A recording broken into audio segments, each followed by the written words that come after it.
Good morning everyone. My name is Purushottam and आप सभी लोगों का मेरे YouTube channel skill by choice पे सब लोगों का तहे दिल से स्वागत है। जैसा कि आपने मेरी 3 वीडियो में देखा होगा, हमने एक टॉपिक स्टार्ट किया था एंटरप्रेन्योर एंड एंटरप्रेन्योरशिप। जो फर्स्ट वीडियो हमने बताया था कि क्या एंटरप्रेन्योर होता है, एंटरप्रेन्योरशिप क्या होता है, माइंड सेट की हमने बात किया था। दूसरी वीडियो में जो हमने बात की थी ESBI कोडेंट के बारे में बात की थी। तीसरी वीडियो में हमने जो बात किया कि एक एम्प्लॉय की रियल लाइफ और एक एंटरप्रेन्योर की रियल लाइफ क्या है, उसमें मैंने बहुत सारे एग्जांपल्स ऐड ऑन किए थे। आज जो मैं वीडियो में बात करने वाला हूँ, जो आप लोगों के लिए मैं चीज लेके आया हूँ, है ना, एक एंटरप्रेन्योर की यूनिकनेस क्या है। तो आइए चलिए समझते हैं कि किस तरह से एक साधारण इंसान अगर इन स्किल्स को ऐड ऑन कर लेता है तो अपनी लाइफ में कितना बड़ा वो इंसान बन सकता है, कितना सक्सेसफुल अपनी लाइफ में ले सकता है वो। तो चलिए देखते हैं।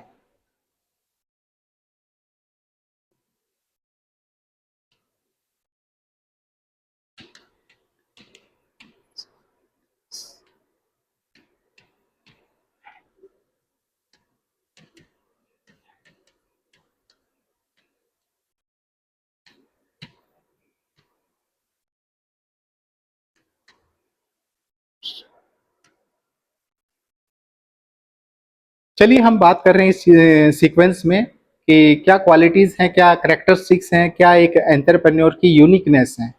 तो सबसे पहले हमने जिस यूनिकनेस की मैं बात करने वाला हूँ, फर्स्ट यूनिक अगर मैं बात करूँ, उस क्वालिटी की मैं बात करूँ, तो फर्स्ट है हमारा डिजायर।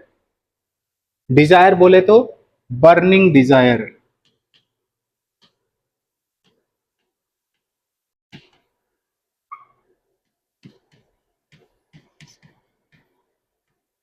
Burning desire. अगर हम डिजायर की बात करें तो डिजायर होता क्या है। तो डिजायर एक इंसान के अंदर में उसके ड्रीम्स को पाने के लिए, उसके गोल को पाने के लिए, अचीव करने के लिए एक फ्यूल का काम करता है। किस तरह से करता है, मैं एक एग्जांपल के थ्रू आपको मैं यहाँ पे समझाने की कोशिश करता हूँ। तो हमने बात किया था कि डिजायर, ठीक है। तो जब डिजायर की बात कर रहे हैं, डिजायर का मतलब आपका इंटरनल वांट्स, आपके ड्रीम्स, आपके सपने। अगर एक साधारण इंसान के पास में, एक सिंपल इंसान के पास में, अगर उसके पास में अपने कोई ड्रीम्स नहीं है, कोई उसकी लाइफ में गोल्स नहीं है ना, तो वो इंसान, मुझे ऐसा लगता है, गाड़ी तो है लेकिन उस गाड़ी के अंदर में फ्यूल नहीं है, उसके समान मुझे वो लगता है। और इसी सीक्वेंस में आगे चलते हुए मैं डिजायर की जब बात कर रहा हूं, तो मैं आपके सामने एक स्टोरी रखना चाहता हूं। जो, अगर आपने किताब का नाम सुना होगा, नेपोलियन हिल की किताब है, थिंक एंड ग्रो रिच। उस किताब का अगर जब हम पहला चैप्टर देखते हैं तो पहले चैप्टर में बताया गया है कि डिजायर, उस डिजायर का एक एग्जाम्पल के थ्रू मैं आप लोगों को डिजायर क्या होती है उसको एक अच्छे से एग्जाम्पल के थ्रू मैं समझाना चाहता हूँ, है ना। तो एक इंसान होते हैं जिनका नाम होता है एडविन सी बांस। जो एक साधारण सा इंसान होता है, कॉमन आदमी होता है, और उसके पास में ना कोई ऐसा इन्वेंशन उसने किया होगा, ना कोई ऐसी रिसर्च लाइफ में कर रखी है, ना उसके पास कोई अच्छी डिग्री है, और ना कुछ ज्यादा कोई पढ़ा लिखा इंसान है। बस उस इंसान के पास अगर कुछ है तो वो है डिजायर। अपने उस डिजायर के बिहाफ पर वो इंसान ये डिसाइड करता है, अपने माइंड के अंदर में ये सेट करता है कि मैं एल्वा एडिसन का बिजनेस पार्टनर हूँ। अब जब वो अपने माइंड में इस चीज को रखता है कि मैं एल्वा एडिसन का बिजनेस पार्टनर हूं, तो उस बात को लेकर एल्वा एडिसन के ऑफिस जाने की तैयारी करता है। लेकिन जाने से पहले उसके पास में इतना पॉकेट में पैसा नहीं होता है, क्योंकि जो एल्वा एडिसन है वो न्यू जर्सी अमेरिका में रहते हैं। वहां जाने के लिए उसके पास पैसा नहीं होता, और पैसा नहीं होता तो वो इंसान क्या करता है, जो मालगाड़ी होती है उस मालगाड़ी के बीच में जो लिंक, जो डब्बों को लिंक करता है, उस रोड के ऊपर में बैठ के वो इंसान वहां तक पहुंच जाता है। और वहां पे पहुंचने के बाद जब वो अपने उनकी रिसेप्शनिस्ट से मिलता है और रिसेप्शनिस्ट को जाके बोलता है कि अ, जाके बोलता है कि मैं एल्वा एडिसन का बिजनेस पार्टनर हूं। जब वो रिसेप्शनिस्ट उनको ऊपर से नीचे तक देखती है तो माइंड में आता है कि ये कैसा इंसान है, कह रहा है कि मैं एल्वा एडिसन का बिजनेस पार्टनर हूँ, क्योंकि देखने में उसके पास में गंदे से उसके कपड़े, बाल बड़े हुए हैं, है ना, ऐसा लग रहा है कई दिनों से वो नहाया नहीं है, लेकिन फिर वो इंसान जाके कहता है कि मैं एलवा एडिशन का बिजनेस पार्टनर हूँ, बार बार ये बात करता है। तो लास्ट में मैडम बोलती है कि ठीक है मैं सर से बात करती हूँ, एलवा एडिशन को जाके बोलती है कि सर आपका एक बिजनेस पार्टनर आया है।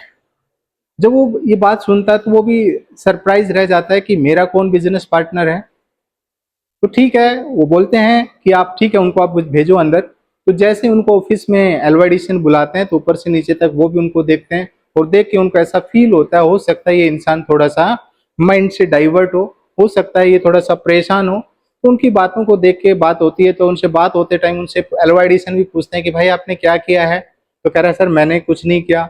आपने कोई रिसर्च की है? तो कह रहा है मैंने कोई रिसर्च नहीं की। आपके पास कौन सी डिग्री है? तो उसके पास कोई डिग्री भी नहीं है। तो लेकिन कहता है कि सर मैं आपका बिजनेस पार्टनर हूं। तो वो अब इन चीजों को ध्यान में रखते हुए बोलते हैं कि कि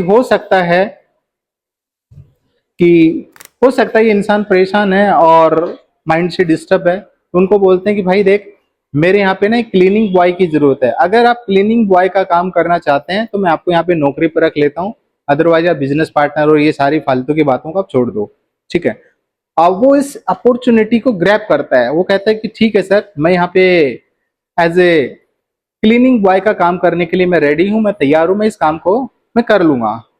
आप देखिएगा उसका अपना फोकस था, वो अपनी उस डिजायर को ध्यान में रखते उस काम को करने के लिए तैयार हो जाता है। और इस चलते चलते इस काम को 2-3 साल हो जाते हैं, इस काम को कर रहा होता है अच्छे से, लेकिन उसका फोकस फिक्स था कि मुझे इनका बिजनेस पार्टनर बनना है। और जब वो अब उसी टाइम एल्वा एडिसन ने क्या किया, एक नई रिसर्च किया, एक नई मशीन का आविष्कार किया। उस मशीन का नाम है ओडोफोन, जो बहरे लोग हैं वो कान में लगाते हैं। अब उस मशीन का आविष्कार करने के बाद में वो अपनी सेल्स टीम को बुलाता है कि भाई आपको ये मशीन मार्केट में जाके आपको सेल करनी है, मार्केट में आपको बेचनी है। और पूरी जो सेल्स टीम है आपस में डिस्कस करती है और कहती है कि सर हम इसको कहाँ पे बेचेंगे। इन सब चीजों को बाहर पे खड़ा हुआ वो इंसान सी बांस इस बात को बहुत ध्यान से सुन रहा। जैसे ही सेल्स टीम बाहर निकलती है कि सर हम इस मशीन को नहीं बेच पाएंगे, उसी दौरान तुरंत अंदर रूम में एंटर हो जाता है एल्वा एडिशन के और बोलता है कि सर मैं इस मशीन को बेचूंगा। अब एल्वा एडिशन समझ सकते थे कि वो एक इतने बड़े साइंटिस्ट होने के बाद भी वो सोच रहे कि यार ये क्या इंसान है कि समझ नहीं आ रहा। कह रहा कि सर आप मुझे 1 घंटे का टाइम दो, मैं पूरा ब्लूप्रिंट बना के लेके आता हूँ और मैं इस मशीन को मैं बेचूंगा। कह रहा ठीक है तो जा तू बना के लेके अपना ब्लूप्रिंट और मुझे बता तू कैसे बेचेगा।